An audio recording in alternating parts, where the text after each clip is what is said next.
மறுபடியும் நடக்கும். 2026 மக்கள் அதிமுக ஆட்சியை கொண்டு வருவார்கள். அம்மாவின் ஆட்சி நடக்கும். பிஜேபி ஆட்சியா எடப்பாடி ஆட்சியா? எடப்பாடி ஆட்சி. எடப்பாடியை முதலமைச்சர் ஆக்குவீங்களா இல்ல நீங்களே ஏதாவது கூட்டணி ஆட்சி நடக்கும். என்னங்க உங்க கட்சி தலைவர் எல்லாம் எடப்பாடி ஆட்சிங்கிறாங்க, நீங்க கூட்டணி ஆட்சிக்கிறீங்க, என்னதான் சொல்ல வரீங்க? என்டிஏ கூட்டணி ஆட்சி அமைக்கும். நிச்சயமாக. இது வேறவா?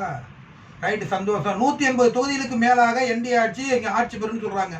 நான் ஒரு பத்திரிகையில இருந்து என்னுடைய கணிப்பு பிரகாரம் இன்றைய நிலைமைக்கு திமுக ஒரு ஸ்டாண்டர்ட் பொசிஷன்ல சொல்லக்கூடிய ஒரு நடுத்தரமான பொசிஷன்ல அவங்க ஆட்சிக்கு ஆபத்து இல்லை அப்படின்ற மாதிரி நாங்கள் உணர்றோம். பொதுமக்களாகி நீங்களே உங்களுடைய கருத்துக்கு விட்டுறோம். நம்ம யாருடைய சார்பாகவும் பேசல, யாரையும் நம்ம எதிர்த்தும் பேசல, அது நமக்கு நோக்கமும் இல்லை. ஏன்னா நமக்கு யார் அரசியல் கட்சி தலைவராக இருந்தாலும் நம்ம எல்லாரும் ஏற்றுக்கு தான் போகிறோம். நாளைக்கு யார் முதல்வர் இருந்தாலும் நம்ம ஏற்றுக்கு தான் போகிறோம். நம்மளுடைய பத்திரிகையாளர் பார்வையில் இன்றைய நிலைமைக்கு திமுக ஒரு ஸ்டாண்டர்ட் பொசிஷனோ இருக்கிற மாதிரி